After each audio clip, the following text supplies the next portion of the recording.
మనము అడుగు వాటి కంటేను మనం ఊహించు వాటన్నిటికంటేను అత్యధికంగా దయచేయ లేకపోతే అత్యధికంగా చేయ శక్తి గల దేవుడు మనం ఆరాధిస్తున్న దేవుడు. ఆమేన్. మనం ఎవరిని ఆరాధిస్తున్నాం, మనం ఎవరిని ప్రార్థిస్తున్నాం, మన దేవుని శక్తి ఎంత గొప్పది, మనం ఎలా ప్రార్థిస్తున్నాం, దేవుని ఏం అడుగుతున్నాం, మన దేవుడు ఏమి చేయడానికి శక్తి గలవాడు అని మనం ధ్యానించాలి. ఇక్కడ మనం అడుగు వాటికంటేను మనం ఊహించు వాటన్నిటికంటేను అడిగేటప్పుడు కొన్ని లిమిట్స్ పెట్టుకొని అడుగుతాం అంతే. మరి ఓవర్గా అడిగితే బాగోదు కదండి. కాబట్టి అడిగేటప్పుడు మనం లిమిట్స్ని పెట్టుకొని ఆ పరిమితిని బట్టి అడుగుతాం. ఒకవేళ ఎవరైనా అడగాలనుకోండి, బ్రదర్ మాకు ఒక అర్జెంటుగా పక్కింటి వాళ్ళని అడగాలనుకోండి, అమ్మా 1 కేజీ రైస్ ఇస్తారా అని అడుగుతారు, కానీ మాకు ఒక 100 బస్తా బియ్యం ఇస్తారని అడగరు. అడిగినా మొహం మీద కొడతారు. అడిగేటప్పుడు ఎవరన్నా అడిగేటప్పుడు ఏదో ఒక పరిధిని ఒక లిమిట్స్ పెట్టుకొని మనం అడుగుతాం. ఊహించేటప్పుడు ఆ ఊహకు పరిమితులు ఉండవు, ఎంతైనా ఊహించుకోవచ్చు. Praise the lord. ఇప్పుడు నేనే సీఎం అన్నావు అనుకో, మనసులో అనుకున్నావు అనుకోండి, నేను ఎవరు అడుగుతారు చెప్పండి? నేను సీఎంని అవ్వాలి లేకపోతే నేను పిఎంని అవ్వాలి అని నువ్వు అనుకోవచ్చు. అది ఊహ. ఆ ఊహకి ఎవరు అడ్డు కట్టలేరు అనమాట. ఎంతైనా ఊహించుకోవచ్చు. Praise the Lord. Hallelujah. Road మీద భిక్షం అడుకునేవాడు కూడా నేను పెద్ద కోటేశ్వరుని అని ఫీల్ అవ్వచ్చు. ఏంటంటే దానికి ఆటంకాలు ఏం లేవు. మన దేవుడు ఎవరంటే మనం అడిగిన దానికంటే మనం ఊహించు వాటన్నిటికంటే అత్యధికంగా దయ చేయగలిగిన దేవుడు. చప్పట్లు కొడుతూ ప్రభుకు స్తోత్రం చెప్పండి అందరూ గట్టి గట్టి గట్టి గట్టిగా. హల్లెలూయా హల్లెలూయా. ఇంట్లో నుండి వెలివేయబడిన ఒక స్త్రీ, అదొక అరణ్య ప్రదేశం. అరణ్య ప్రదేశంలో అటు ఇటు ఇటు సంచరిస్తుంది. ఆమె ఇంట్లో నుండి తెచ్చుకున్న నీళ్ళు అయిపోయింది, నీళ్లు లేదు, తిత్తిలో నీళ్లు లేదు. పిల్లవాడిని తీసుకెళ్ళి ఒక పొద కింద పడవేసింది. పొద కింద పడవేసి వాళ్ళంతా దూరం వచ్చి ఎలుగెత్తి ఏడుస్తూ ఉంది. ఈ పిల్లవాడి చావు నేను చూడలేను, ఈ పిల్లవాడిని చావు, ఆడు చస్తాడని ఎవరు చెప్పింది? ఆడు చనిపోతాడని నీకు ఎవరు చెప్పారు? అంటే ఆమె మైండ్లో కొన్ని కార్యక్రమాలు ఉండిపోయింది. అరణ్యం అంటే డెఫినేషన్ చెప్పండి. అరణ్యం అంటే ఎలా ఉంటుంది చెప్పండి? అరణ్యం అంటే ఎలా ఉంటుంది చెప్పండి? మీకు తెలిసింది ఏదో ఒకటి చెప్పాలి కదా. ఎప్పుడు మేము చెప్పడమేనా? చెప్పండి, ఎలా ఉంటుంది? భీకరంగా ఉంటుందా? మంచి లాంగ్వేజ్. ఇంకా మన భాషలో చెప్పండి. ఏంటంటే మరి భీకరం అవన్నీ కాకుండా జనరల్గా అరణ్యపు వాతావరణం ఎలా ఉంటుంది? వేడి గాలి వస్తుంది అట్లా. ఇంకా నీళ్ళు ఎక్కడ దొరకదు, దారి అసలు కనబడదు, మనుషులెవరు మనకు కనబడరు, సహాయం చేసేదానికి ఎవరు ఉండరు. ఒకసారి దాంట్లోకి వెళ్ళిపోతే మళ్ళీ బయటకు వచ్చే మార్గాలు మనకు అర్థం కాదు. అదొక ఒంటరితనం, అదొక బాధ, అదొక శ్రమ. ఏంటండి ఇవన్నీ మనం చెప్పవచ్చు.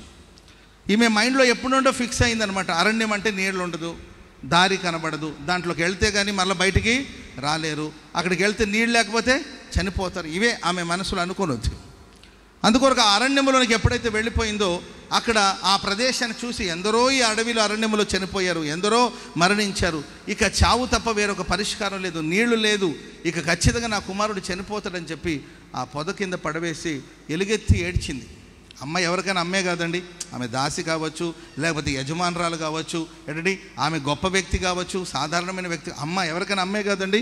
ఆ తల్లి ఆ బిడ్డ చనిపోతుంటే ఆ చావును చూడలేక ఎలుగెత్తి దేవునికి ప్రార్థన చేస్తే ఆకాశం ముందున్న దేవుడు ఆ చిన్నవాని మొర, ఆ పొద కింద పడి ఉన్న ఆ చిన్నవాని మొరను ఆలకించి దేవుడు దిగి వచ్చి, హాగరు నీకేం వచ్చింది? అయ్యా నా కుమారుడు చనిపోతాడని ఎవరు చెప్పారు? స్తోత్రం చెప్పండి అందరు గట్టిగా. హల్లెలూయా. చనిపోయాడని ఎవరు చెప్పారు? చనిపోతాడని ఎవరు చెప్పారు? ఎప్పుడైనా కానీ మీరు చూడండి, మన జీవితంలో ఆపదలు, కష్టాలు, శ్రమలు వచ్చినప్పుడు ప్రభు మనకు చేసిన వాగ్దానాన్ని మనం గుర్తు చేసుకోవాలి. ఏం గుర్తు చేసుకోవాలండి?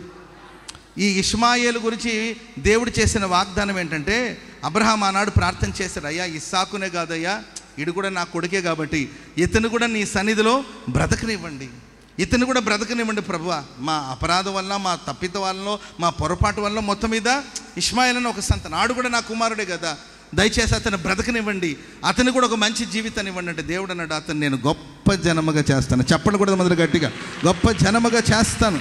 గొప్ప జనముగా చేస్తాను.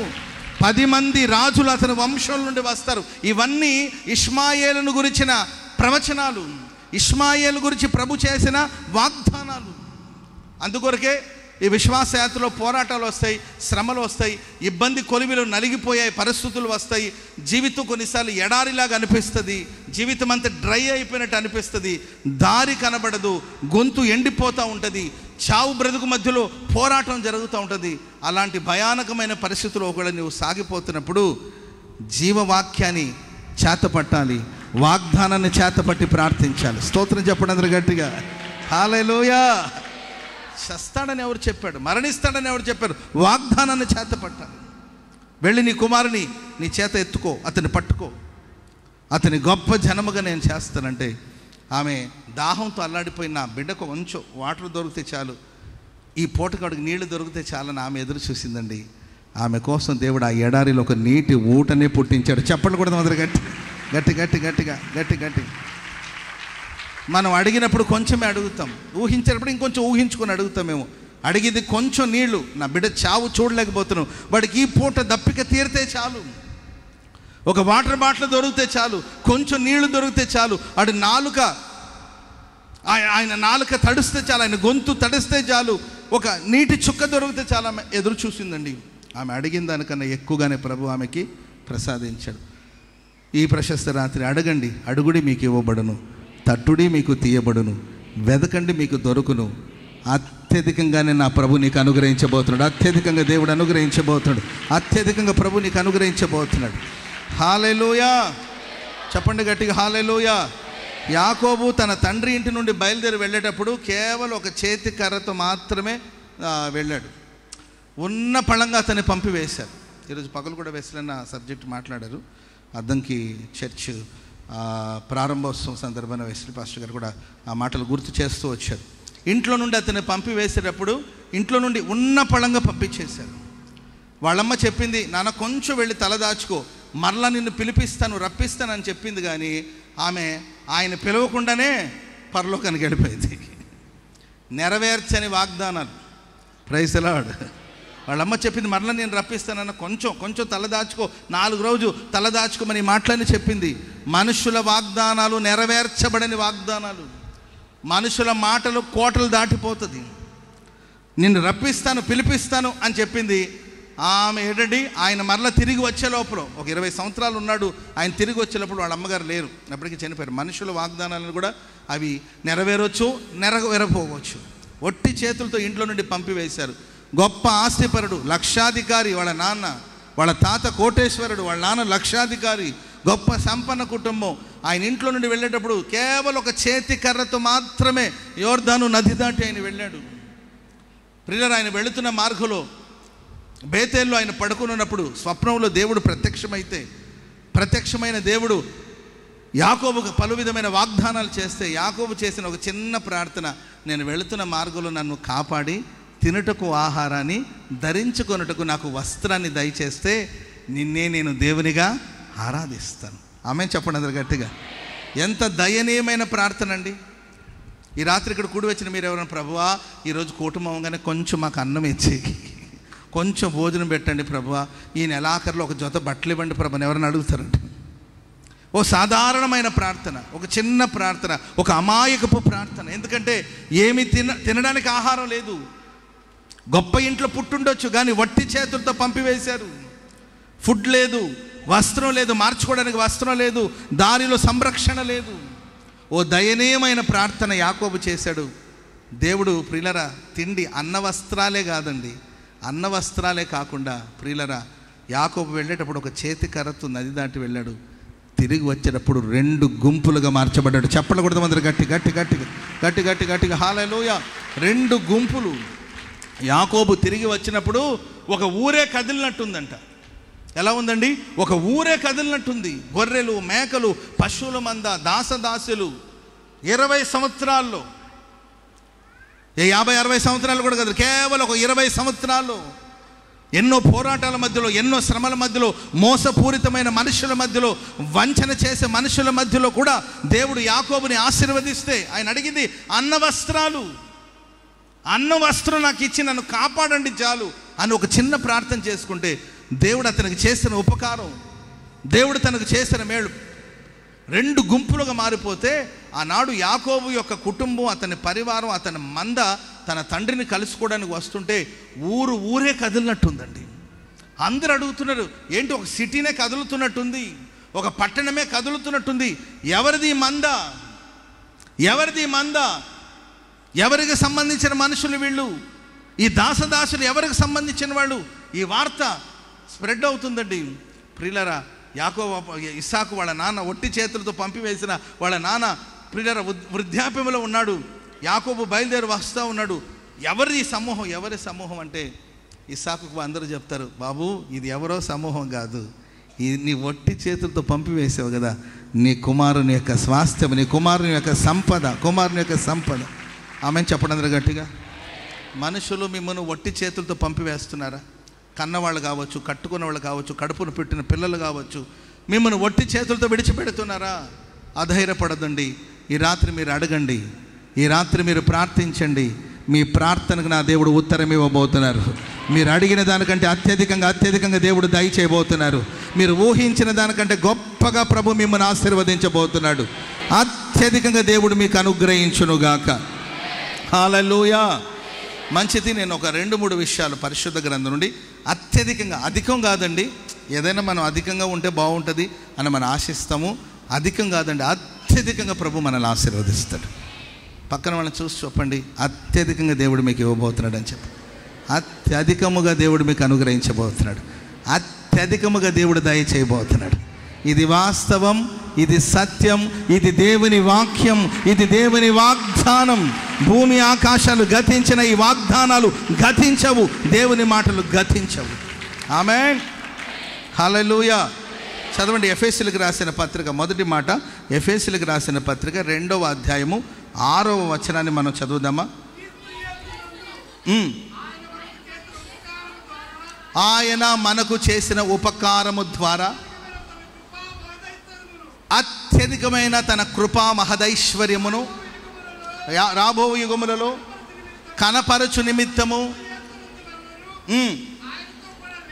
యేసయ్యతో పాటు మనల్ని లేపి పరలోకమందు ఆయనతో పాటు మనల్ని కూర్చుండని ఇచ్చాడు. స్తోత్రం చెప్పండి గట్టిగా. అత్యధికమైన ఆయన కృప మహదైశ్వర్యమును మన ఎడల ఆయన కనపరుస్తాడు. ప్రభు మనకు చేసిన ఉపకారం ఏం చెప్పనండి? దేవుడు మనకు చేసిన ఉపకారం ఏం తెలుసండి? అత్యధికమైన తన కృప మహదైశ్వర్యమును మన ఎడల కనపరచుట కొరకు క్రీస్తుతో పాటు మనల్ని లేవనెత్తి సింహాసనం మీద దేవుడు కూర్చుండనిచ్చాడు. చప్పట్లు కొడుతూ దేవునికి స్తోత్రం చెప్పండి గట్టిగా. హల్లెలూయా. అత్యధికమైన కృప. ఏ కృప అండి? అత్యధికమైన కృప. బైబిల్ చెప్తుంది, పర్వతాలు తొలగిపోవచ్చు, మెట్టలు తత్తరిల్లిపోవచ్చు, నా కృప నిన్ను ఎన్నటికి విడిచిపోదు. ఆమెను చెప్పండి గట్టిగా. కొన్ని పర్యాయాలు వీళ్ళు నా పర్వతం, వీళ్ళు కదలరు, వీళ్ళు నా బలం. కొంతమంది అంటారు నా భర్తే నా బలం, నా భార్యే నా బలం అనుకుంటాడు. పాపం ఆయనకేం తెలుసండి? ముక్కలుగా నరికి డ్రమ్ములో పోసి సిమెంట్ పోస్తుందండి. అర్థమైందండి? రకరకాలమైన మనుషులు, ఈయన నా బలం, ఆయన నా బలం, ఈమె నా బలం, జనబలం, ధనబలం, భుజబలం. మనుషులే మనం పలు పర్యాయాలు బలమని అనుకుంటుంటాం. పర్వతం లాంటి మనుషులు, వాళ్ళున్నారు నాకేంటి కొదవ, వీళ్ళున్నారు నాకేంటి కొదవ అని మనం అనుకుంటాం. చెప్పలేము. పరిస్థితి ఎలాగైనా మారవచ్చు. పర్వతాలు తొలగిపోవచ్చు. అది తొలగదండి అంటే తొలగిపోవచ్చు, మెట్టలు తత్తరిల్లిపోవచ్చు. కానీ మన ఎడల ఆయన కనపరుస్తున్న కృప ఉంది కదండి, అది ఎన్నటికీ తొలగిపోదు. అత్యధికమైన కృపను దేవుడు నీ ఎడల కనపరచునుగాక. అత్యధికమైన కృప నీకు కలుగునుగాక. నువ్వు కృప పొందుదువుగాక. నీకు కృప కలుగునుగాక. Praise the Lord. ప్రియులారా, ఈ కృప గురించి చాలా విషయాలు మనం మాట్లాడు. కృప మనల్ని రక్షిస్తుంది, కృప మనల్ని బలపరుస్తుంది, కృప మనల్ని ఆదరిస్తుంది.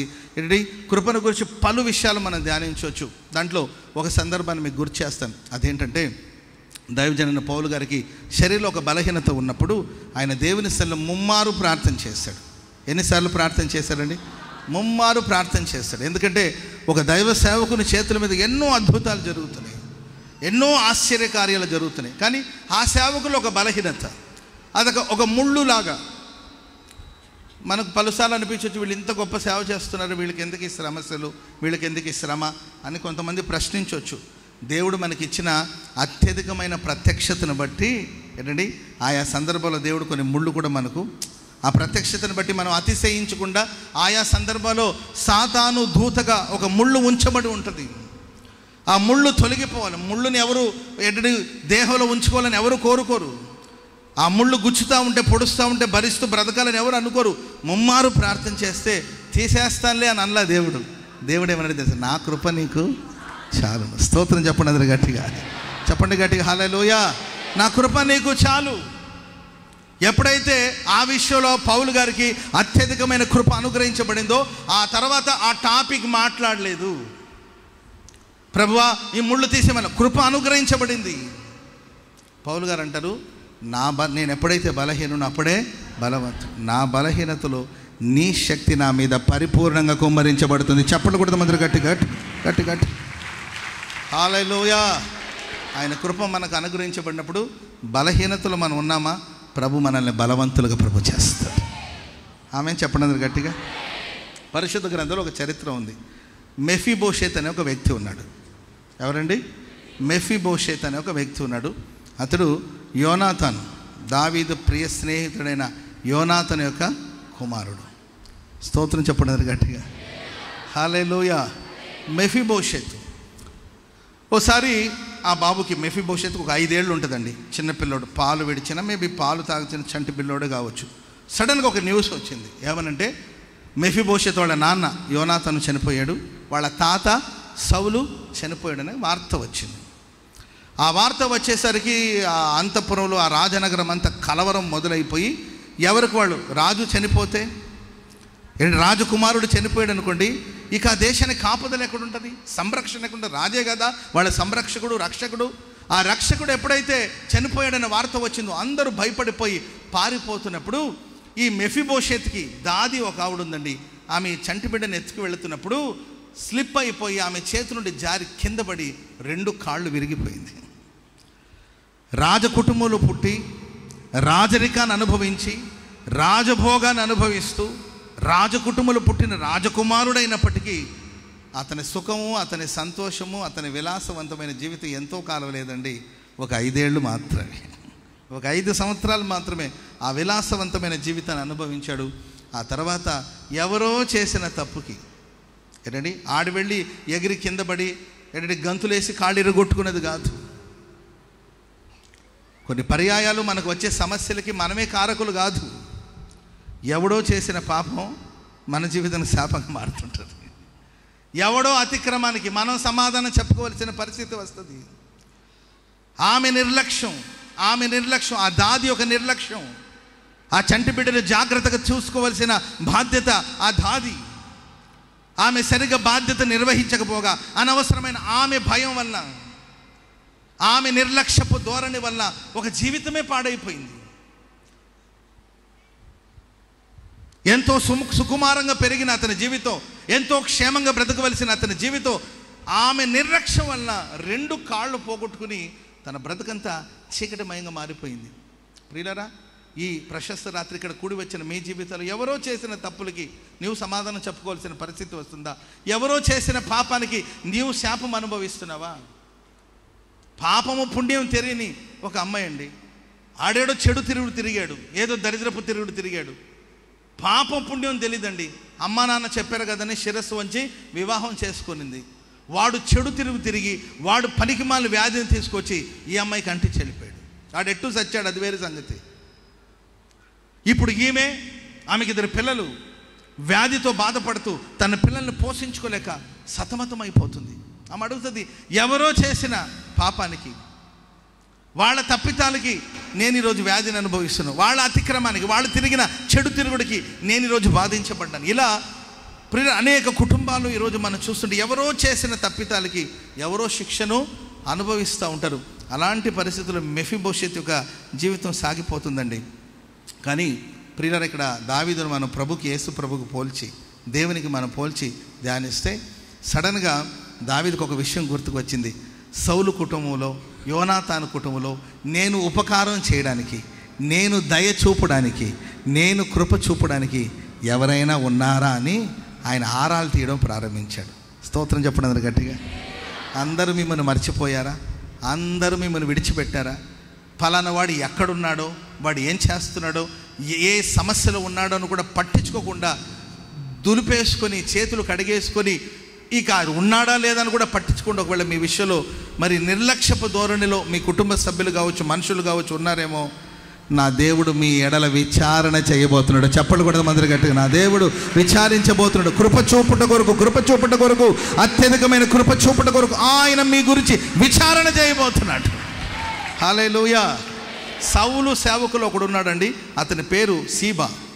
సీబా అనే ఒకడుంటే అతని పిలువనంపించి, బాబు నేను సౌలు కుటుంబంలో లేకపోతే యోనాతానుతో నేను చేసిన నిబంధన, ఎందుకంటే ఆనాడు యోనాతాను నన్ను ప్రేమించాడు, నన్ను స్నేహించాడు, అతని ఆయుధాలు నాకు ఇచ్చాడు, అతని విల్లునిచ్చాడు, అతని బాణాలు, అతని ఖడ్గం నాకు ఇచ్చాడు, అతని దుప్పటి నాకు ఇచ్చాడు, తన ప్రేమను నా ఎడల పంచాడు, అతనితో నేను ఒక నిబంధన చేసుకున్నాను. ఆ నిబంధన బట్టి ఆ కుటుంబానికి నేను ఉపకారం చేయాలనుకుంటున్నాను.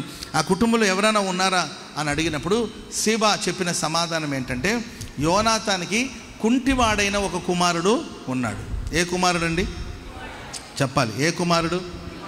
నా పేరండి. నా పేరు చెప్పండి. నా పేరేంటి?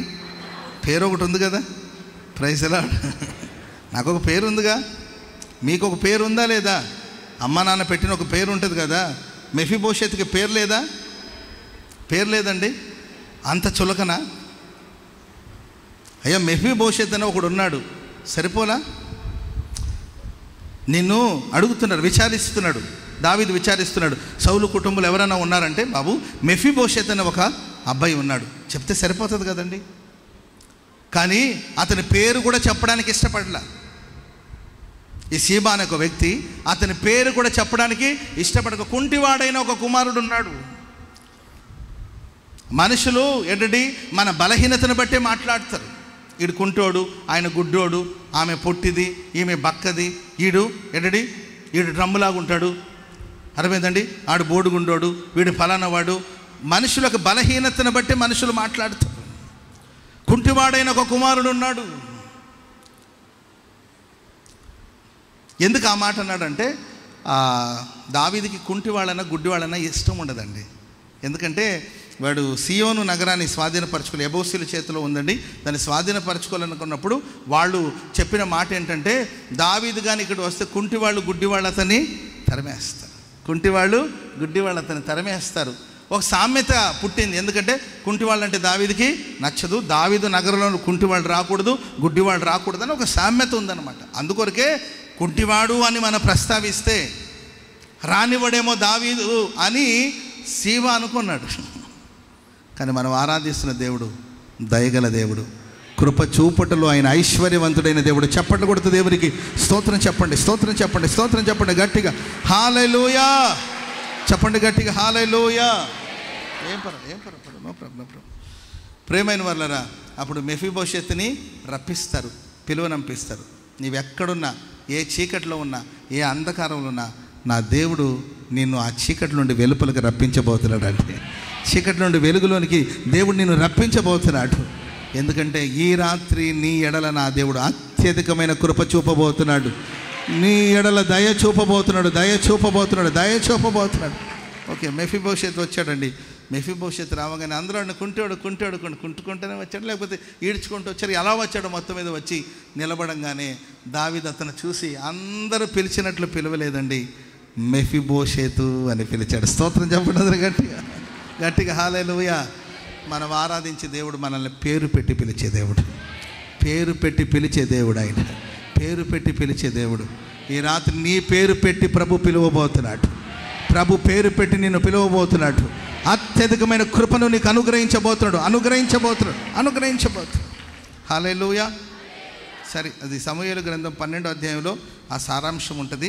7వ వచనం చదువుదామా? అదేనమ్మా, 9వ అధ్యాయం 7వ వచనం. సరే 9.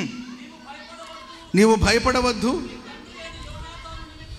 నీ తండ్రి అయిన యోనాతాను నిమిత్తము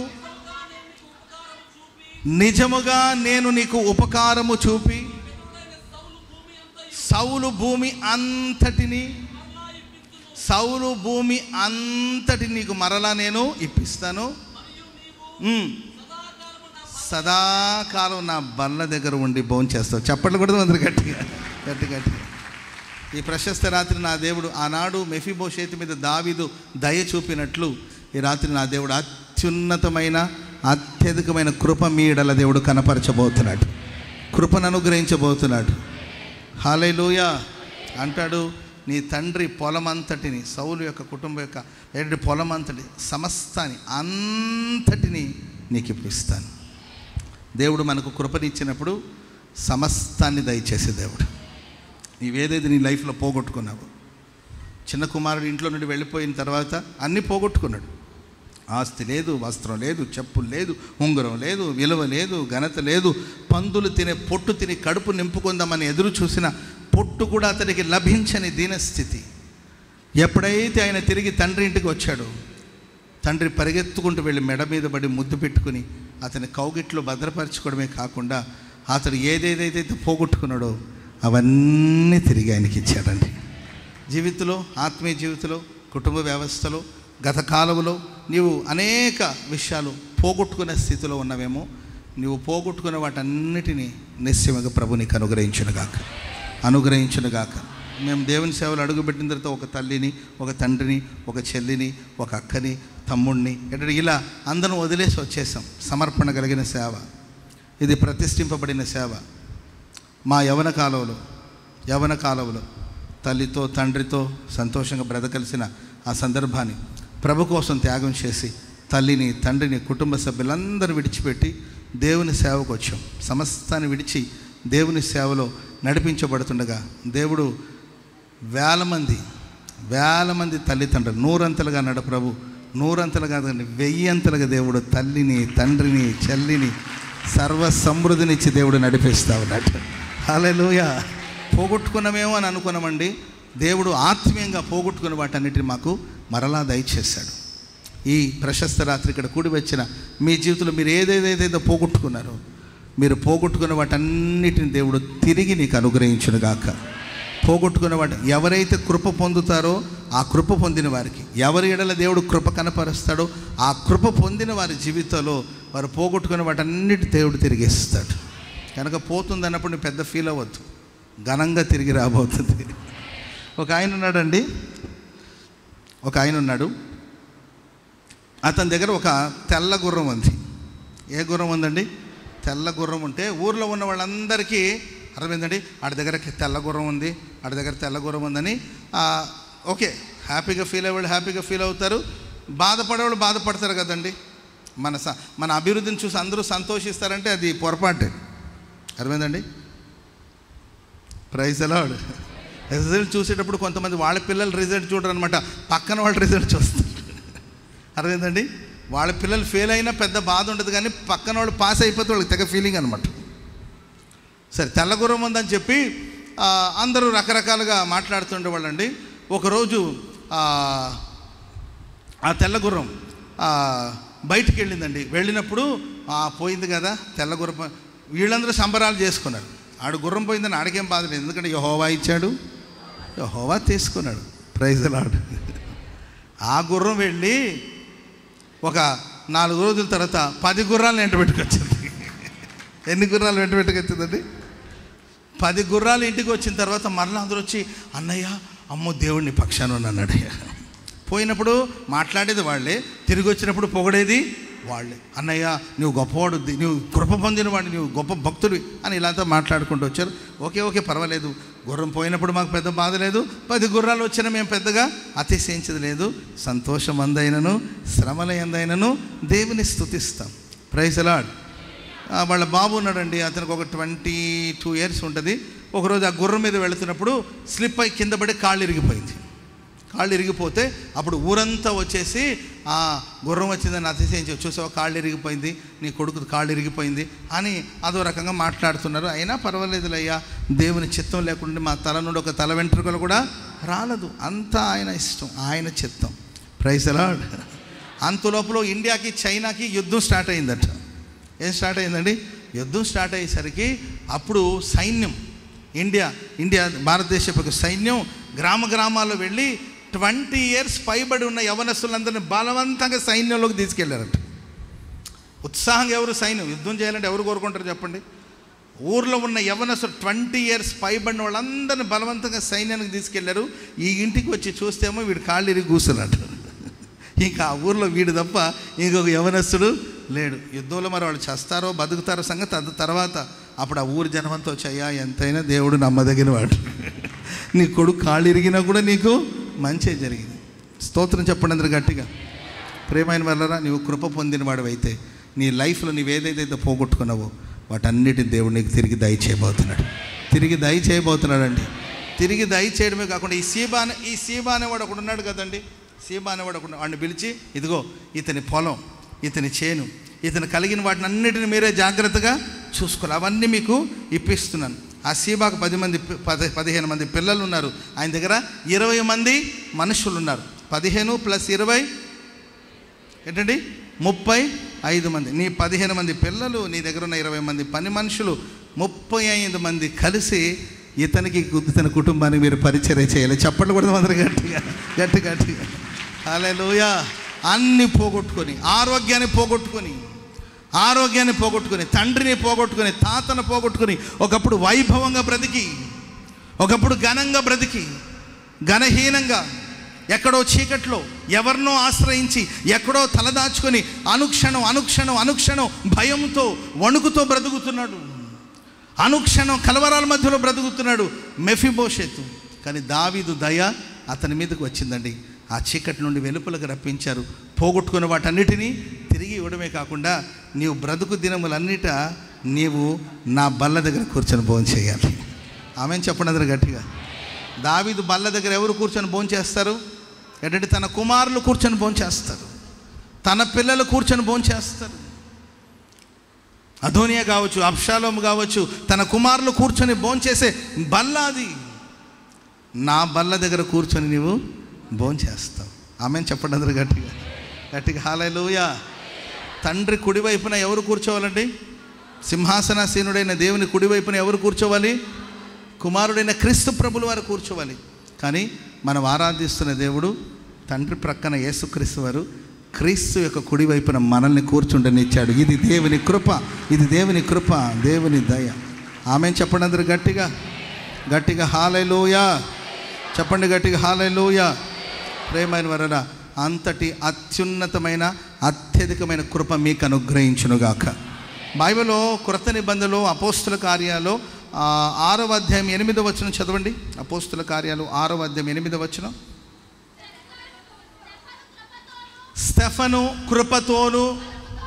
కృపతోను బలముతోను నిండిన వాడై ప్రజల మధ్య మహత్కార్యములను సూచక్రియలను చేయుచూ ఉండెను. ఆమెను చెప్పండి గట్టిగా.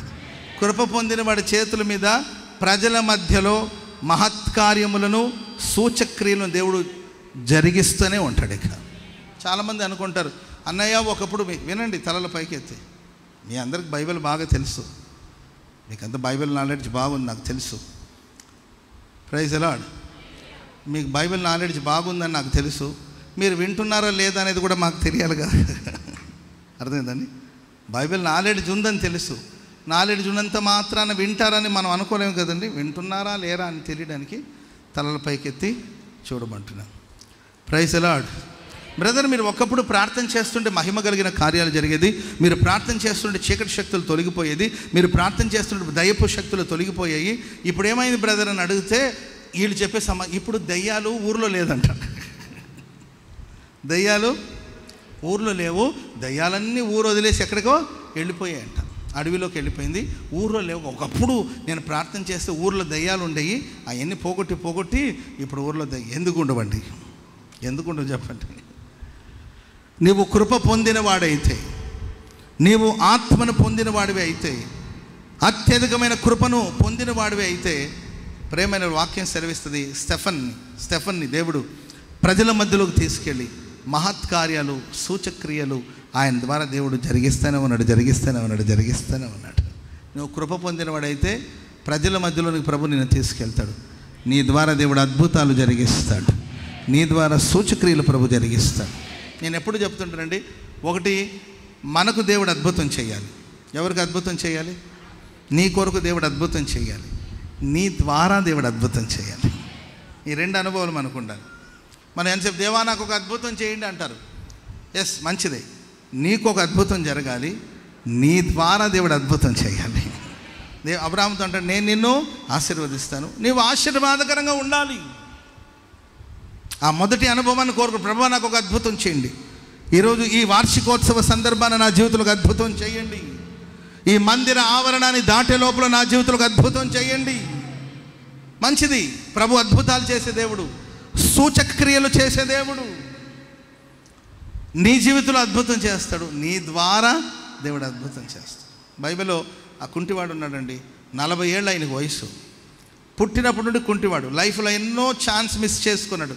యేసుప్రభు అదే యెరూషలేం ప్రార్థన మందిరం తరచుగా వచ్చారు, పలు పర్యాయాలు వచ్చారు. మరి ఆయన వచ్చినప్పుడంతా ఈయన ఏం చేశాడు? అప్పుడే కాఫీ తాగడానికి పోయాడో, లేకపోతే అప్పుడే టీ తాగడానికి పోయాడో మనకు తెలీదు, లేకపోతే అప్పుడే వాష్రూమ్ పోయాడో మనకు తెలీదు, లేకపోతే అర్జెంట్ ఏదో ఫోన్ వచ్చి పోయాడో మనకు తెలీదు.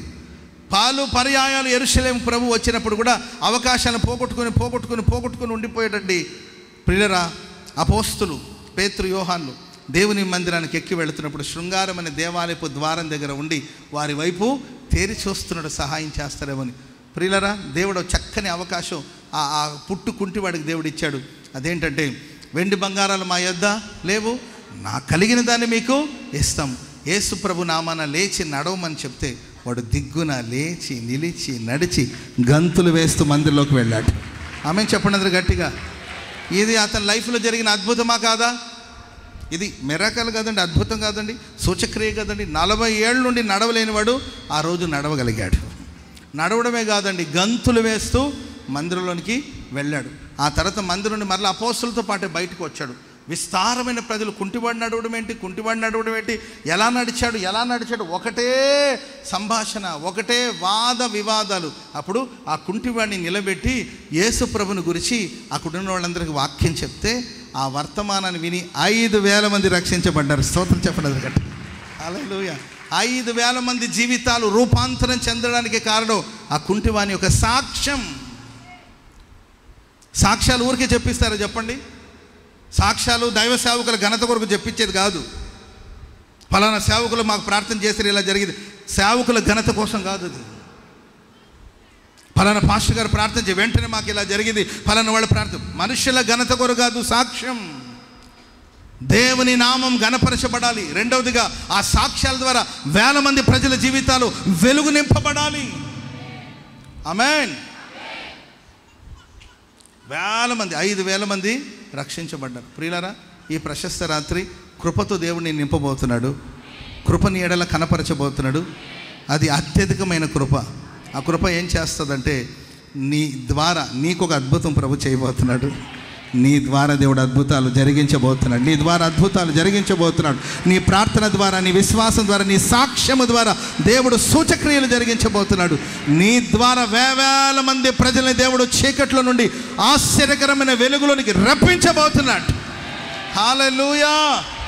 చెప్పండి గట్టిగా, హల్లెలూయా. చేయిచూ ఉండని ఇది కొంతకాలానికి ఆగిపోయేది కాదు. ఈ సేవ కొంతకాలానికి ఆగిపోయేది కాదు.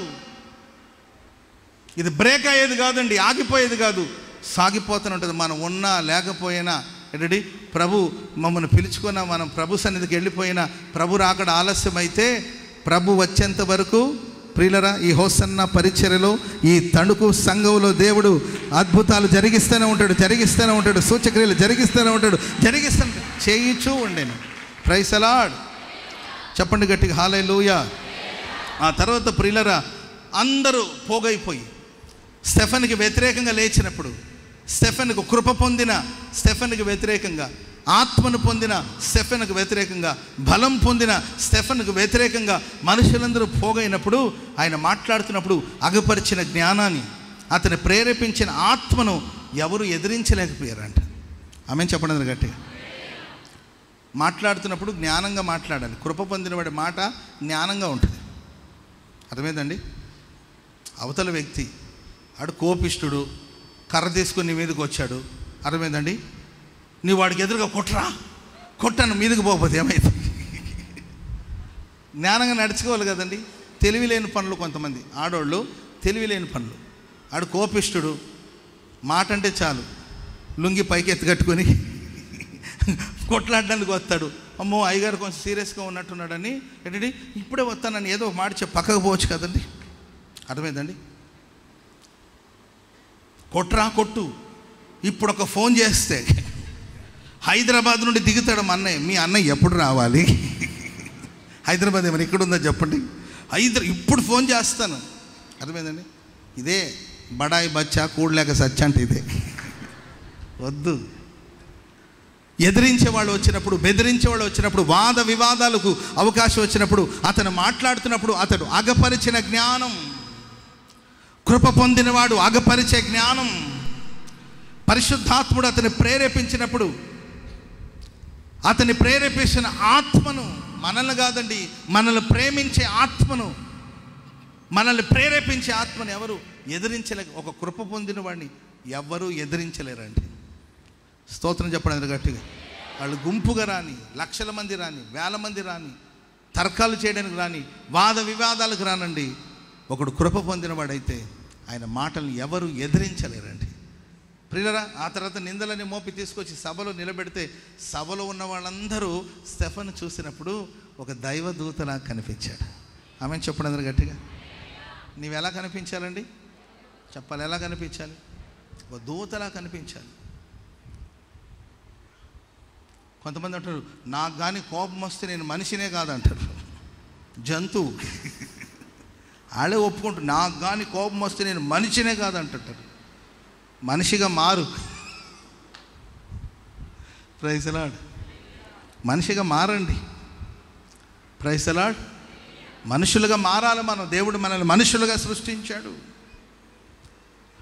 అతను చూసినప్పుడు ఒక దైవదూత, దేవుని దూతను చూసినట్లు. ఈరోజు లోకం నిన్ను చూసినప్పుడు నీలో ఎవరు కనబడుతున్నారు? లోకానికి దేవుని ప్రత్యక్షపరిచేవాడుగా నీవు ఉంటున్నావా?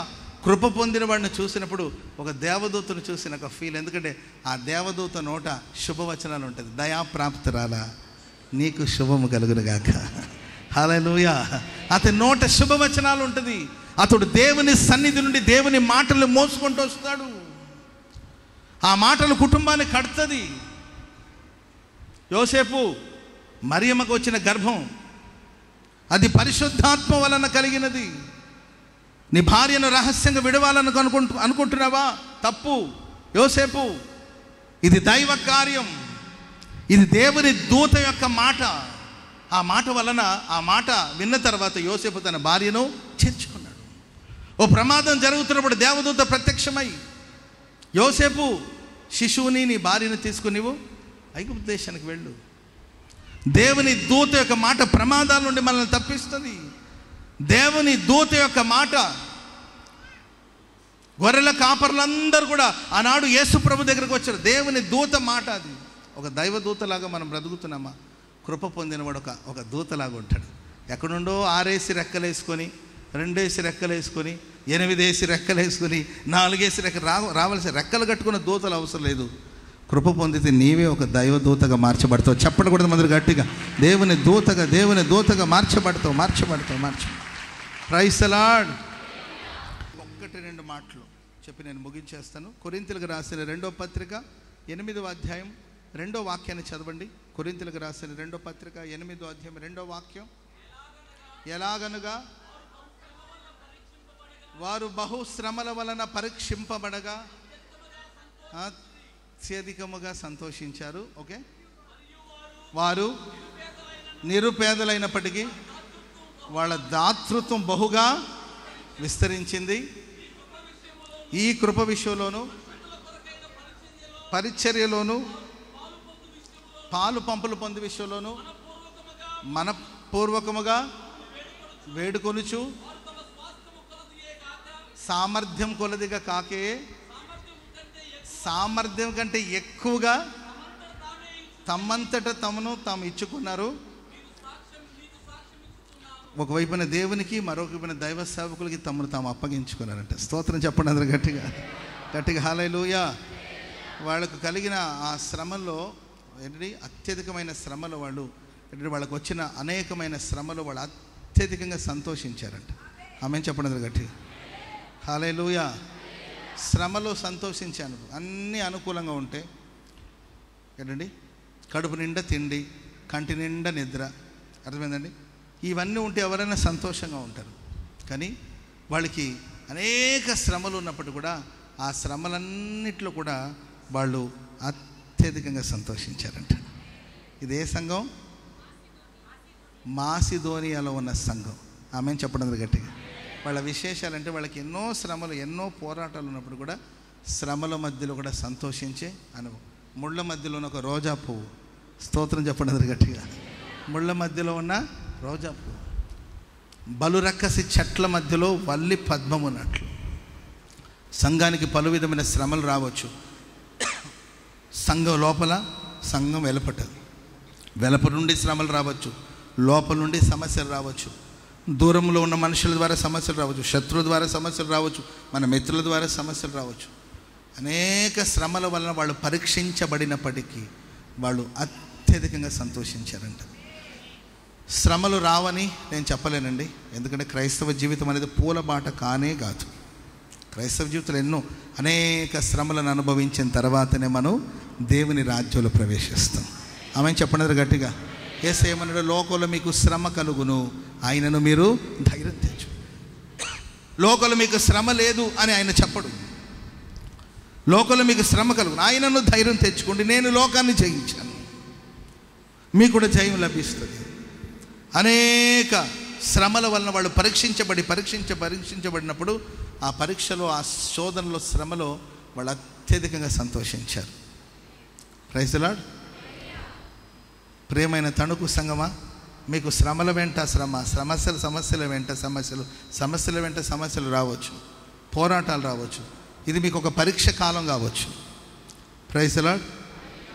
పరీక్ష మనల్ని బాధ పెట్టడానికి కాదు కానండి, ఆ పరీక్ష తర్వాత దేవుడు మనకు గొప్ప మహిమనివ్వాలని ప్రభు కోరుకుంటాడు.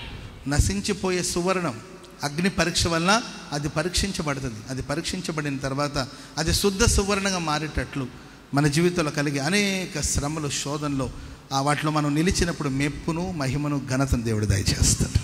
ఆమె చెప్పడం గట్టిగా. దావీదు యేసన్న గారి దగ్గర నేను ఒకసారి మాట్లాడుతున్నప్పుడు రకరకాలుగా మాట్లాడుతున్నారు.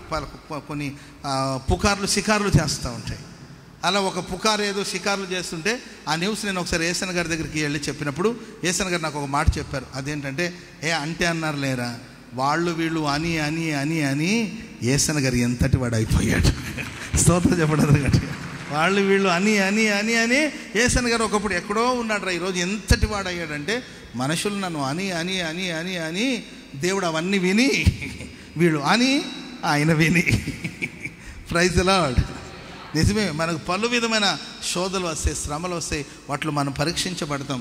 కానీ ఇది మనల్ని పతనానికి నడిపించడానికి కాదండి, మెప్పును, మహిమను, ఘనతను ప్రభు మనకు అనుగ్రహిస్తాడు. ఈ సంగతి, ఈ సత్యం మాసిదోనియా సంఘానికి తెలుసు కనుక సమస్యలు వచ్చినప్పుడు వాళ్ళు కృంగిపోలేదు, శ్రమలు వచ్చినప్పుడు వాళ్ళు బలహీనపడలేదు, సణుగు సంశయాలకు చోటు ఇవ్వలేదు. ఆ పరీక్షలో వాళ్ళు నిరీక్షణ కలిగి జీవించారు. అత్యధికమైన సంతోషాన్ని ప్రభు వాళ్ళకు అనుగ్రహించారు. కనుక ప్రియులరా, వాళ్ళ గురించి మనం ధ్యానిస్తే వాళ్ళు సామర్థ్య కొలది కాక తమ సామర్థ్యానికి మించి కష్టపడ్డారు. ఎవరి హృదయం సంతోషంగా ఉంటుందో, ఎవరు అత్యధికమైన సంతోషాన్ని పొందుకుంటారో వాళ్ళు వాళ్ళ సామర్థ్యానికి మించి పనిచేస్తారు. ఆమె చెప్పడం గట్టిగా. అయినా శక్తి ఇంతే. ఎవరైనా కానీ శక్తి కొలదిగా అంటారు. శక్తి కొలదిగా శ్రమ పడండి, శక్తి కొలదిగా దేవుని సేవను ప్రేమించండి, శక్తి కొలదిగా ఇది నా శక్తి, ఇది నా సామర్థ్యం అని మనం అనుకుంటుంటాం. అయ్యో ఇది నా సామర్థ్యం, నేను ఇంతవరకే చేయగలుగుతాను, ఇంతవరకే మాట్లాడగలుగుతాను, ఇది నా సామర్థ్యం అంటూ ఉంటారు. దేవుడు ఎవరిని అత్యధికమైన సంతోషంతో నింపుతారో వాళ్ళు తమ సామర్థ్యానికి మించి పనిచేస్తారు. ఆమె చెప్పండి గట్టిగా. హల్లెలూయా. నేను ఎప్పుడు చెప్తుంటానండి, దానాలన్నింటిలో గొప్ప దానం సమాధానం. ఆమేన్. సమాధానం వల్ల ఏంటి లాభం అంటే, సమాధానం వల్ల నీకు లాభం ఉందో లేదో నాకు తెలియదు, కానీ పక్కన వాడికి మాత్రం ఖచ్చితంగా లాభం ఉంటుంది. ఇప్పుడు మన అన్నదానాలు చేసి వస్త్రదానాలు చేయడం వీటన్నిటికన్నా నువ్వు సమాధానంగా ఉన్నావు అనుకో, నీ పక్కనోడు ప్రశాంతంగా ఉంటాడు. నీకు సమాధానం లేకపోతే నీ పక్కనోడు చస్తాడు. అరే, నీకు సమాధానం లేకపోతే దానివల్ల పక్కనోడు దెబ్బతింటాడు. నీకు సమాధానం లేకపోతే నీ పిల్లలు ఇబ్బంది పడతారు. నీకు సమాధానం లేకపోతే నీ భార్య బాధించబడుతుంది. నీకు సమాధానం లేకపోతే నీ భర్త ఇంటికి రావడానికి ఇష్టపడ్డు.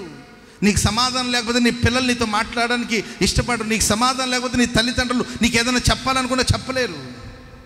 అందుకొరకే సమాధానం, సంతోషం ఇది ఎక్కడి నుండో తెచ్చుకునేది కాదు, బయట నుండి తెచ్చుకునేది కాదండి. సంతోషం ఆల్రెడీ మన గుండెలో ప్రభు సంతోషం నింపాడు.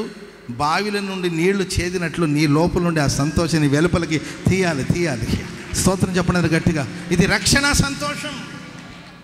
నేడు ఇంటికి రక్షణ వచ్చింది, అది రక్షణ సంతోషం. యేసుప్రభు ఇంట్లో అడుగు పెట్టగానే అతని జీవితంలో ఒక రక్షణ సంతోషం మొదలైంది. అందుకొరకు వస్తువులు ఇవి అవి కాపాడుకోవాలి, దాచుకోవాలి, భద్రపరచుకోవాలని ఆలోచన లేదు. ఇచ్చేస్తున్నాడు అందరికీ. మన పిచ్చా నీకు పోగు చేయడానికి అందరూ ఆతురపడతారు, ఆవేశపడతారు. అన్నీ ఇచ్చేసాడు. అన్యాయంగా తీసుకున్న వాళ్ళకి 4 గంటలకి ఇచ్చేస్తున్నాడు. వెండి బంగారాల మీద మనసు లేదు, ఆస్తి మీద మనసు లేదు, డబ్బు మీద వ్యామోహం లేదు. ఇచ్చేసాడు. ఎందుకంటే మనకు దేవుడు ఇచ్చే సంతోషం. ఆమె చెప్పండి గట్టిగా. బ్రదర్ చూసుకోండి, బ్రదర్ ఫ్యూచర్ చూసుకోండి. మీరు ఇలా అంటే మా సామర్థ్యానికి మించే చేస్తాం. ఇట్లాగే పని చేస్తుంటే ఒకరోజు పోతావు అంటుంటారు మనల్ని. పాస్టర్ గారండి కొంచెం ఆరోగ్యం చూసుకోండి, ఇట్లా తిరుగుతూ ఉంటే ఎట్లా పోతారు, మీరు 60 ఏళ్ళు కూడా ఉంటారో లేదు తిరుగుతూ పోతారు అంటుంటారు. అయినా పర్వాలేదు, శక్తికి మించి ప్రయాసపడతాం. యాత్ర చేయు మార్గములు వారికి అతి ప్రియులు. వాళ్ళు నానాటికి బలాభివృద్ధి పొందుతూ ఉంటారు. స్తోత్రం చెప్పండి గట్టిగా. శక్తికి మించి ప్రయాసపడాలి. Praise the lord. దేవుని చిత్తాన్ని బట్టి దైవ సేవకులకి తమను తాము అప్పగించుకున్నారు. దేవునికి అప్పగించుకున్నారు. దైవ సేవకులకి, నడిపించే దైవ సేవకులకి తాము అప్పగించుకున్నారు.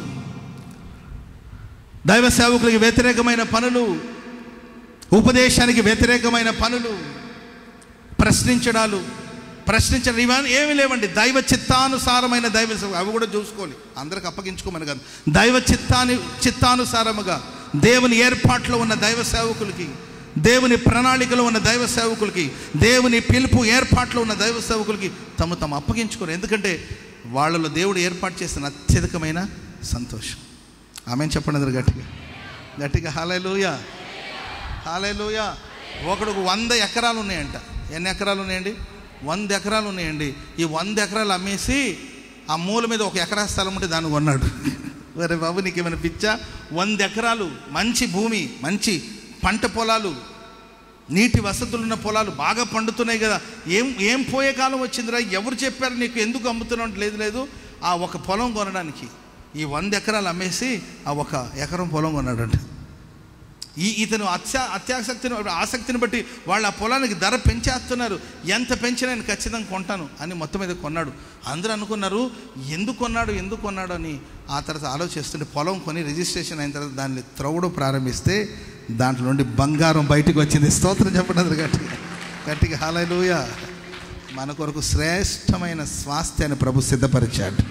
శ్రేష్టమైన స్వాస్థ్యం. ఈ సత్యం తెలిసినప్పుడు తుచ్చమైన వాటి కోసం మనం వేగిరపడు. లోక సంబంధమైన డబ్బు కోసమో, పదవుల కోసమో, వీటి వ్యామోహాలతో మనం ఉండమండి.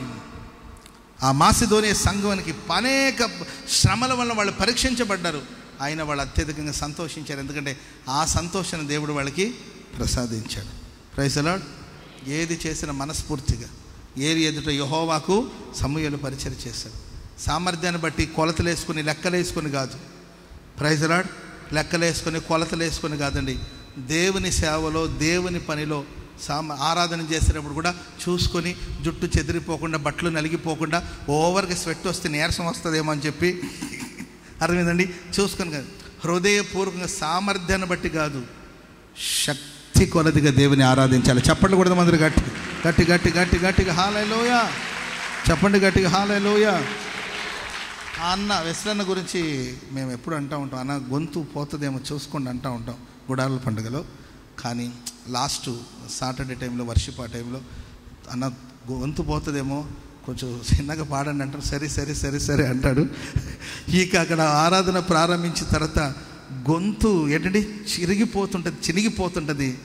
ఆయన శక్తి కొలదిగా దేవుని ఆరాధిస్తుంటారు దైవ సేవకులు. స్తోత్రం చెప్పండి అందరూ గట్టిగా. సామర్థ్యాన్ని బట్టి కాదు, సామర్థ్యానికి మించి. సామర్థ్యాన్ని బట్టి అందరూ సేవ చేస్తారు, సామర్థ్యానికి మించి. శక్తిని బట్టి కాదు, శక్తికి మించి. ఎవరు దేవుని సేవ చేస్తారంటే ఎవరి హృదయాల్లో దేవుడు అత్యధికమైన సంతోషాన్ని నింపుతాడో వాళ్ళు సామర్థ్యానికి మించే చేస్తారు. స్తోత్రం చెప్పండి అందరూ గట్టిగా. సరే, చివరి మాట, చిన్న మాట. రోమిలకు రాసిన పత్రిక 8వ అధ్యాయం 37వ వచనం చదవండి, ముగించేస్తాను. రోమిలకు రాసిన పత్రిక 8వ అధ్యాయం. మనల్ని ప్రేమించు వాని ద్వారా మనము వీటన్నిటిలోనూ అత్యధికమైన విజయమును పొందుచూ ఉన్నాం. Praise the Lord. ఒకటి అత్యధికమైన కృప, రెండవదిగా అత్యధికమైన సంతోషం, మూడవదిగా అత్యధికమైన విజయాన్ని. ప్రభు మనల్ని ప్రేమిస్తున్నాడు. పక్కన వాడిని చూసి చెప్పండి, యేసయ్య నేను ప్రేమిస్తున్నాడు అని చెప్పండి. చెప్పాలి యేసయ్య మిమ్మల్ని ప్రేమిస్తున్నాడు. వాళ్ళు నన్ను ప్రేమించలేదు, వీళ్ళు నన్ను ప్రేమించలేదు. నువ్వు నన్ను ప్రేమిస్తావా లేదా? నన్ను ప్రేమిస్తున్నావా లేదా చెప్పు. ప్రేమిస్తావా లేదు? నువ్వు ప్రేమించకపోతే నేను యాసిడ్ తాగుతా. అర్థమైందండి? తాగు, పోతావు. నన్ను ప్రేమిస్తూ వాళ్ళు నన్ను ప్రేమించలేదు. వద్దు. మనుషుల ప్రేమ వ్యర్థం. ఆ మనుషుల ప్రేమ ఎప్పుడు ఎవరి మీద ట్రాన్స్ఫర్ అవుతుందో తెలీదు. భార్య భర్తను ఎంతో ప్రేమిస్తుంది పెళ్ళైన కొత్తలో. ఎప్పుడండి? పెళ్ళైన కొత్తలో భార్య భర్తను ఎంతో ప్రేమిస్తుంది. ఆయన నిద్ర లేవగానే తలస్నానం చేసుకుని తలకు కండవ జుట్టుకొని, అర్థమైందండి, వేడి కాఫీ తీసుకొచ్చి, అర్థమైందండి, అప్పుడే విండోస్ ఓపెన్ చేస్తే సన్ రైజ్ ఆయన ముఖం మీద పడుతుంటే వెళ్ళి వేడి కాఫీ ఇస్తే అప్పుడు ఆయన అనుకుంటాడు, అమ్మో లైఫ్ ఇంత హ్యాపీగా ఉంటుంది అనుకుంటాడు. అన్నయ్య ఇంత హ్యాపీగా ఉంటుంది అనుకుంటే ఆయన నిద్ర లేచే లోపల అర్థమైందండి, ఇడ్లీ, దోశ, ఉప్మా, పొంగలు, అన్ని వెరైటీస్ టిఫిన్ చేసి రకరకాలమైన పచ్చళ్ళు చేసి ఏంటి టేబుల్ మీద సిద్ధం చేసి వేడి నీళ్ళు పెట్టుంటుంది. ఆయన స్నానానికి వెళ్ళినప్పుడు కండువ అందిస్తుంది. ఇది కొంచెం ఓవర్గా లేదా? కొంచెం ఓవరే ఇది. అర్థమైందండి? ఆయన షూ తుడుస్తుంది, ఏమే సాక్స్ ఎక్కిస్తుంది, బూట్లు వేస్తుంది, ఆ తర్వాత ఆయన బండి తుడుస్తుంది. అర్థమైందండి? ఆయనకి దగ్గరుండి ఫుడ్ పెడుతుంది. తిన్న తర్వాత ఆయన వెళుతున్నప్పుడు కిటికీలో నుండి ఒక టాటా కూడా చెప్తుంది. ఇదంతా బిగినింగ్ అనమాట. Praise the Lord. ఒక సంవత్సరం రోజు తర్వాత కాఫీ లేదు, టీ లేదు, సన్ రైజ్ లేదు. Praise the Lord. అర్థమైందండి? బ్రేక్ఫాస్ట్ లేదు, బయట ఎదురు ఒకటి తిని చావండి అంటుంది. ఏంటండి, నా సాక్స్ ఎక్కడ ఇచ్చావో చూసుకోలేదు కదా అని పట్టించుకోరు. కనీసం ఒక టాటానా చెప్తుందని కిటికీ వైపు చూస్తూ ఉంటాడు. మూసిన కిటికీ తెరవదు అనమాట. మూసినది మొహంది ఉండదు. అది దాన్ని తప్పని కూడా మనం అనం, దాన్ని తప్పని కూడా అనలేమండి. ఎందుకంటే అప్పటికే ఒక 1 year 2 years అంటే ఒక చిన్న పాపో బాబో పుట్టుంటారు కనుక ఆ భర్త మీద ఉన్న ప్రేమ ఆ పిల్లల మీదకి ట్రాన్స్ఫర్ అవుతుంది. దాన్ని మనం ఏం అనలేం, తప్పని కూడా అనలేం. ఒకప్పుడు ఫ్రీగా ఉంది కాబట్టి ఇవన్నీ పరిచయం చేసి పెట్టింది. ఇప్పుడు పిల్లలు ఉన్నారు, 2, వాళ్ళని చూసుకోవాలి కదా. ఆ ప్రేమ పిల్లల మీద ట్రాన్స్ఫర్. అందుకే చాలామంది భర్తలకి వాళ్ళ పెద్ద కొడుకు అంటే కోపంగా ఉంటుంది. వీడు వచ్చిన తర్వాత ఇది నన్ను పట్టించుకోవట్లేదు, వీడు రాకముందు ఆమె నన్ను బాగానే చూసుకుని, అట్లాంటి వాళ్ళు కూడా ఉంటారు. ట్రాన్స్ఫర్ అయిపోతుంది ఆ ప్రేమ, అంతే. కానీ మనం ఆరాధిస్తున్న దేవుని ప్రేమ నిన్న నేడు నిరంతరం ఎన్నడూ మారదు. ఆయన ప్రేమ శ్రేష్టమైనది. ఆయన ప్రేమ ద్రాక్షారసము గన మధురమైనది. ఆయన ప్రేమ ఎలాంటిదండి? ద్రాక్షారసం గన మధురమైనది. కానా వివాహ విందులో యేసు ప్రభు నీళ్లను ద్రాక్షారసంగా మారుస్తే ఆ విందు ప్రధాని చెప్పిన మాట ఏం తెలుసా? అందరు ముందు మంచి ద్రాక్షారసం పోసి జనులు మత్తుగా ఉన్నప్పుడు జబ్బు రసం పోస్తారు. ఇది ఆయన ఎన్నో పెళ్ళిళ్ళకి వెళ్ళాడు. విందు ప్రధాని ఎన్నో పెళ్ళికి వెళ్ళి అక్కడ భోజనాలు వడ్డిస్తూ వచ్చాడు. ఏ పెళ్ళిలైనా ముందు మంచి ద్రాక్షారసం, ఆ తర్వాత మనుషులు మత్తుగా ఉన్నప్పుడు జబ్బు రసం. ఆ మత్తులో ఉన్నప్పుడు వాళ్ళు పెద్దగా పట్టించుకోరు, ఆ జబ్బు రసం తాగి వెళ్ళిపోతూ ఉంటారు. ఎక్కడైనా ఇదే తంతు. కానీ ఏంటి ఈ పెళ్లిలో విశేషం ఏంటి? ఇప్పటి వరకు నీవు మంచి ద్రాక్షరసాన్ని ఉంచుకొని ఉన్నావంటే ఇది మనుషుల చేత చేయబడే ద్రాక్షరసం కాదు, ఇది సాక్షాత్తు దేవుడు అనుగ్రహించిన ద్రాక్షరసం. అది ఎప్పటికీ మంచి ద్రాక్షరసమే. స్తోత్రం చెప్పండి అందరూ గట్టిగా. ఎప్పటికీ మంచి ద్రాక్షరసమే. ఆ ద్రాక్షరసంలో మార్పు లేదు. మన దేవుని ప్రేమలో మార్పు లేదు. ఆయన ప్రేమ శాశ్వత కాలం ఉంటుంది. ఆయన ప్రేమ స్వచ్ఛమైనది. ఆయన నిన్ను ప్రేమిస్తున్నాడు కనుక మనల్ని ప్రేమించి ఆ యేసయ్య ద్వారా మనకు అత్యధికమైన విజయం కలగబోతుంది. హల్లెలూయా.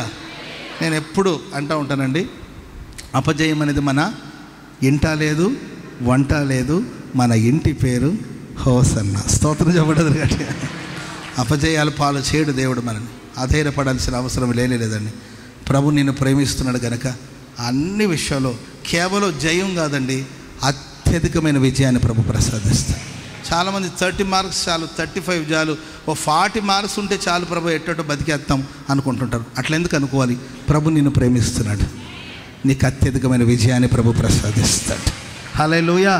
ఈ గట్టు సమస్య నుండి బయట ఎట్టట తప్పించుకుంటా, ఎట్టట కాదండి, జయోత్సవాలతోనే నా దేవుడు నేను ఊరేగిస్తాడు. శత్రుక్రియలన్నిటిని దేవుడు లయపరచబోతున్నాడు.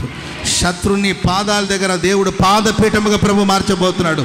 నీ శత్రుని కాళ్ళ క్రిందకు దేవుడు తీసుకురాబోతున్నాడు. అత్యధికమైన విజయాన్ని దేవుడు అనుగ్రహించబోతున్నాడు. అత్యధికమైన జయం అనుగ్రహించబోతున్నాడు. ఈ హామాన్ చేతి నుండి తప్పించుకుంటే చాలు, వాడు ఊరికే పొద్దాక నన్ను విసిగించుకొని చంపుతున్నాడు, నన్ను విసిగిస్తున్నాడు, వాడు చేతి నుండి తప్పించుకుంటే వాడు కంటపడకుంటే చాలని అనుకున్నాడు హామాను. లేదు, అతడి చేతుల మీద నీకు సన్మానం జరగబోతుంది. అతడే నిన్ను గుర్రాల మీద ఎక్కిస్తాడు, ఆడి నిన్ను ఊరంతా ఊరేగిస్తాడు. అత్యధికమైన విజయం కలుగుతుంది. అన్ని విషయాల్లో నా దేవుడు నీకు విజయాన్ని, జయాన్ని అనుగ్రహించునుగాక, అనుగ్రహించునుగాక, అనుగ్రహించునుగాక. హల్లెలూయా. అడుగు వాటన్నిటికంటేను, ఊహించు వాటన్నిటికంటేను అత్యధికంగా దేవుడు దయచేస్తాడు. ఒకటి, అత్యధికమైన దేవుని కృప. Praise the lord. రెండవదిగా అత్యధికమైన సంతోషం, శ్రమలో సంతోషం. అంతే కదండి, అత్యధికమైన విజయాన్ని ఇస్తాడు. అబ్రహామును చూసి దేవుడు అంటాడు, నీ బహుమానము అత్యధికమవుతుంది. మీరు ఎవరైనా సంతానం లేకుండా బాధపడుతున్నారా? జీవితం అంతా ఇలాగ అనుకోవద్దు. దేవుడు మీకు గర్భఫలం ఇవ్వబోతున్నాడు. ఆ గర్భఫలమే ఏంటండి? దేవుడిచ్చే బహుమానం. ఆ బహుమానాన్ని దేవుడు అత్యధికంగా ఆశీర్వదించబోతున్నాడు. హల్లెలూయా. 100 ఏళ్ళు ఉన్నప్పుడు, 100 ఏళ్ల వయసు ఉన్నప్పుడు అబ్రహామును దేవుడు దర్శించాడు. శారా గర్భం మృతుతుల్యమైనట్టు ఉన్నప్పటికీ దేవుడు ఆమెను దర్శించి అతనికి సంతానాన్ని దేవుడు అనుగ్రహించి బహుమానాన్ని ఇచ్చి గర్భఫలాన్ని ఇచ్చి ఈరోజు ప్రపంచమే వారిని చూసి భయపడే స్థాయికి దేవుడు వాళ్ళని ఆశీర్వదించాడు. వాళ్ళ నాలెడ్జ్, వాళ్ళ తెలివి, వాళ్ళ జ్ఞానం, వాళ్ళ ధైర్యం ఎవరు సాటి రారు. ఆమె చెప్పండి గట్టిగా. నా చుట్టూ శత్రులు ముట్టడి వేసి బాంబులు పేలుస్తూ ఉన్నా కూడా వాళ్ళు హాయిగా తిరుగుతూ ఉంటారు. ఏం భయం లేదు వాళ్ళకి. ఆ దేశం మీద బాంబులు పడతానే ఉంటుంది, ఆయన వాళ్ళు ఏమీ కంగారు పడరు. Praise the Lord. మనకు ఆ మూల మీద ఏదైనా టపాసులు పేల్చారనుకోండి, మనం ఇక్కడ తలుపులు వేసుకుంటాం. ఏది టపాసులు శబ్దానికి, అర్థమైందండి? ఆ దేశంలో బాంబులు పడుతుంటుంది, ఆయన వాళ్ళు శుభ్రంగా వాళ్ళ పనులు వాళ్ళు చేసుకుని, ఏంటి మీకు భయం లేదు? మా దేశంలో మాకేంటి భయం? మా దేవుడైన యెహోవా మాకు తోడుగా ఉన్నాడు, ఆయన మాకు అత్యధికమైన విజయాన్ని ఇస్తాడు. స్తోత్రం చెప్పండి అందరూ గట్టిగా. హల్లెలూయా. దేవుడు మీకు గర్భఫలం లేని వాళ్ళకి గర్భఫలం ఇస్తాడు. ఆల్రెడీ ఒకవేళ దేవుడు గర్భఫలం అనే బహుమానాన్ని ఇచ్చుంటే వారిని దేవుడు అత్యధికంగా ఆశీర్వదించబోతున్నాడు. వారిని దేవుడు దీవెనకరంగా ప్రభు మార్చబోతున్నాడు. దేవుడి మాటలు మన వినికిడిలో స్థిరపరిచి ఆశీర్వదించుగాక.